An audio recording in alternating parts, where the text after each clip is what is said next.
ராசிபுரம் சுற்றி நிறைய புறம்போக்கு அரசு புறம்போக்கு நிலம் இருக்கின்றது. இப்பொழுது காவலருக்காக நாங்கள் ஒதுக்கிய இடத்தில் கூட இப்பொழுது பட்டா போடுவதற்கு உண்டான ஏற்பாட்டை செய்கிறோம். காவலர் வீட்டு வசதி வாரியம் கட்டுவதற்கு நிலம் ஒதுக்கியதை கூட இப்பொழுது தனியாருக்கு பட்டா போடுவதற்கு முயற்சி செஞ்சு கொண்டிருக்கிறார்கள். இப்பொழுது பஸ் ஸ்டாண்ட் நல்லா இருக்கின்ற பஸ் ஸ்டாண்டை, போது இடவசதி இருக்கின்ற பஸ் ஸ்டாண்டை அவருடைய சுயநலத்திற்காக இப்பொழுது மாட்டியிருக்கிறார்களே, அங்கேயே அந்த டைட்டில் புக்கை போடலாம்ல. எதுக்காக கல்லூரிகள் உணவு போட வேண்டும்? கல்லூரியில் படிக்கின்றவர்களுக்கு எப்படி பாதுகாப்பு இருக்கும்? வெளியே நிறைய பேர் வருவார்கள் இந்த டைட்டில் பூங்காவில். அப்போ இங்கே படிக்கின்ற பெண்களுக்கு எப்படி பாதுகாப்பு இருக்கும் என்பதுதான் எங்களுடைய கேள்வி. ஆகையால் இதை மாற்ற வேண்டும். நிறைய இடம் அரசு புறம்போக்கு நிலம் இருக்கின்றது, அந்த இடத்துல போடுங்கள், நாங்கள் வேண்டாம் என்று சொல்லவில்லை. இப்போ என்ன ஒரு கட்டம் அடுத்த வாரத்தில் பூமி பூஜை நடக்கிறதா? அதான் பூமி பூஜை நடக்கிறனால சொன்னனால தான் நாங்கள் இப்பொழுது நேரடியாக அவங்களுக்கு கோரிக்கை வைக்கின்றோம். அதே மீறி அந்த கோரிக்கை மீறி அவர்கள் அந்த பூஜையை செய்தார்கள் என்று சொன்னால் தேசிய ஜனநாயக கூட்டணி சார்பாக அனைத்து இந்திய அண்ணா முன்னேற்ற கழகத்துடைய பொய்ச்சாளர் அனுமதியை பெற்று நாங்கள் ஆர்ப்பாட்டம் செய்வோம். அதற்கும் மீறி அவர்கள் செய்தார்கள் என்று சொன்னால் நீதிமன்றத்தையும் நாடுவோம். நீதிமன்றம் நிச்சயமாக நல்ல தீர்வு தரும் நம்பிக்கை எங்களுக்கு இருக்கிறது. போக்குவரத்து வசதியான இடமா தானே இருக்கு. பஸ் ஸ்டாண்டு இப்போ புதுசாக போடுறாங்களா? அது போக்குவரத்து வசதி இல்லாத இடத்துல போடுறாங்களா? அங்கே போய் வசதி இருக்குல்ல, அங்கே நிறைய இடம் இருக்குல்ல, அதில் போட வேண்டியதானே அவங்க.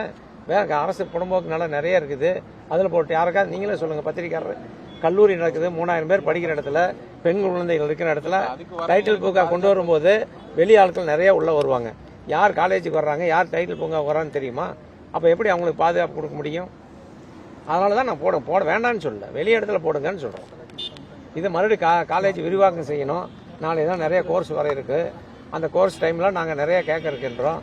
அப்பொழுதெல்லாம் இப்போ காலேஜுக்கு இடம் இல்லாமல் நாங்கள் எங்கே வெளியே போய் தேட முடியும்?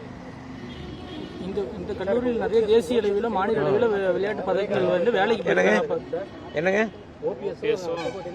இல்லை, நான் பார்க்கல. இப்போதான் நீங்கள் சொல்கிறீங்க, நான் பார்த்துட்டு சொல்கிறேன், எனக்கு தெரியாது. அதே போல் எங்களுடைய தொகுதி எக்ஸல் கல்லூரியில் 400 மாணவர்கள் அந்த வாந்தி பேதி எடுத்து பாதிக்கப்பட்டதாக சொன்னார்கள். ஆய்வு செய்தோம். மொத்தம் 180 பேர். அது தண்ணீரில் அந்த கண்டம்டான காரணத்தினால தான் ஆயிருக்கிறது என்று ஆய்வு சொல்லியிருக்கின்றது. இருந்தாலும் நாங்கள் அறிவித்திருக்கின்றோம். மாவட்ட ஆட்சியர், காவல்துறை கண்காணிப்பாளர், சுகாதாரத்துறை அதிகாரி எல்லாம் நேரில் சென்று பார்த்து இப்பொழுது யாருமே இன்பேஷண்டாக, அதாவது உள்சி நோயாளியாக யாருமே இல்லை. எல்லோருமே ஹாஸ்பிட்டலிருந்து ஒரு நாள் ட்ரீட்மெண்ட்டில் சென்று விட்டார்கள். ஆகையால் அதையும் நாங்கள் பார்த்து கொண்டு இருக்கின்றோம். அதுவும் அரசும் சரி, நாங்களும் சரி, அந்த மாணவர்களுடைய பாதுகாப்பு, அதே போல் கல்லூரியில் படிக்கின்றவர்களுக்கு அந்த பாதுகாப்பை உறுதி செய்ய வேண்டும் என்று அறிவுரை வழங்கியிருக்கின்றனர். சார், இப்போ உயிரிழப்பு ஏற்பட்டதாக சமூக வலைதளங்கள்லாம் பதிவிட்டிருக்காங்க. அந்த யார் சொன்னாங்களோ அவங்களே அந்த டிவியிலேயே அது மாதிரி உயிரிழப்பு நடக்கவில்லை என்று சொல்லிவிட்டார்கள். இது போன்ற வதந்தியை தேவையில்லாமல் பரப்பிக் கொண்டிருக்கின்றார்கள். அது போன்ற உயிரிழப்பு எதுவும் நடக்கவில்லை.